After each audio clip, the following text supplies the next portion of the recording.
spot in any other delays. Steve, over to you. All right, Sam Mitchell was Coach of the Year one year when he was with the Raptors.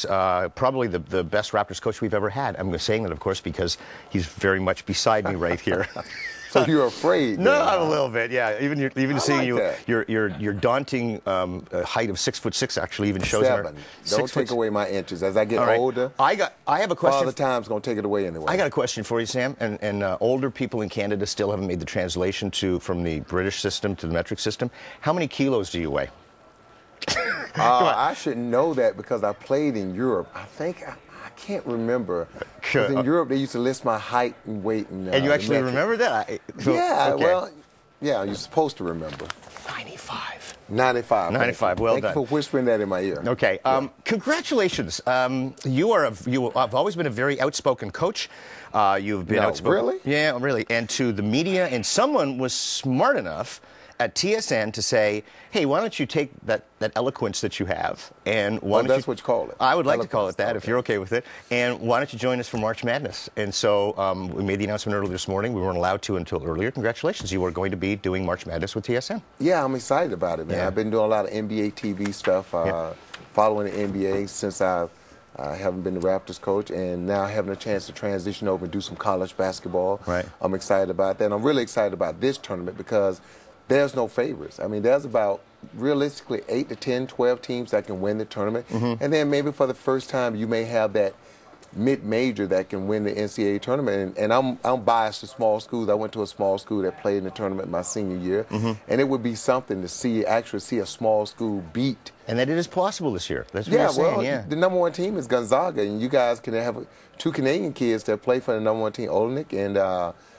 Pagos, yeah. And they're a great team, and they have a legitimate chance. Obviously, being number one, they have a chance to win it. Okay, so while we're on that route of Canadians, how many other Canadians are we watch for that's going to be playing in the tournament? Well, you have Anthony Bennett from UNLV. They should make the tournament. And not only that, but those 2 kids, Olenek and Bennett, are probably going to be high draft picks.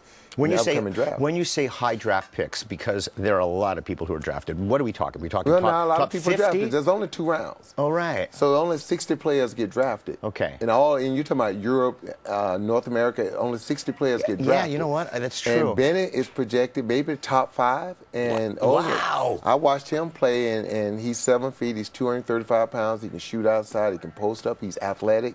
So he can go probably anywhere from 10 to 15 himself. And the NCAA tournament, these guys going to have a chance to really showcase their skills because these guys play out on the West Coast. Okay. And so people on the East Coast going to get a chance to see them play for the first time. Great. So tell me about the craziness about March Madness. It's called March Madness for a reason, but that stems from the United States of America. Yeah. But in Canada, it's the same thing. But in a general way, what is so exciting about this that it makes it one of the most watched sporting events at any time during the year? Okay, think of it like this. NBA Finals. Yeah. You got to beat a team 4 times. So you think about LeBron James, Miami Heat. To beat them 4 times is going to be difficult. NCAA tournament, 1 loss. So you could be the number 1 team in the nation, and you could play the 68th team, and you just have a bad night or a bad 10 minutes, and you can lose. So 1 game, you're out. And that's the thing. Everybody legitimately has some type of a chance because you never know. You watch these conference tournaments. How many teams have made half-court shots at the buzzer? Yeah, I know. To send teams home. I know. It's a team Liberty, 11 and 20, 11 and 21. They're in the tournament because they won their conference tournament. They just got hot at the right time, and so that's the great thing about it.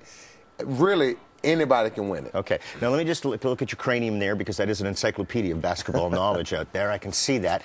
So are you going to be able to, and the answer to this, of course, is yes, are you going to be able to figure out once a big team is out who the next possible winner of the March Madness is going to be? You know what I mean? Like, you have to do this whole domino thing. No, but, look, it's easy to sit there and you look at Duke and you look at Gonzaga and you look at Indiana, great teams, and say they should get to the Final Four.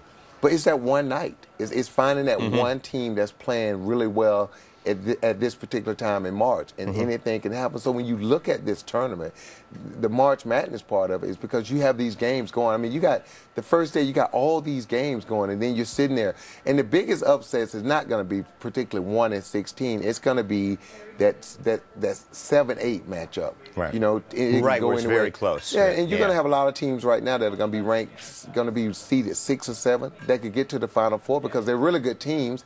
They just haven't played up to par yet. All right, so March 21st is when NCAA March Madness begins, and Sam Mitchell is going to be covering it. Let's talk about your history with the Raptors. Why would you do that? Well, you want me to? No, I'm fine. I'm okay, joking.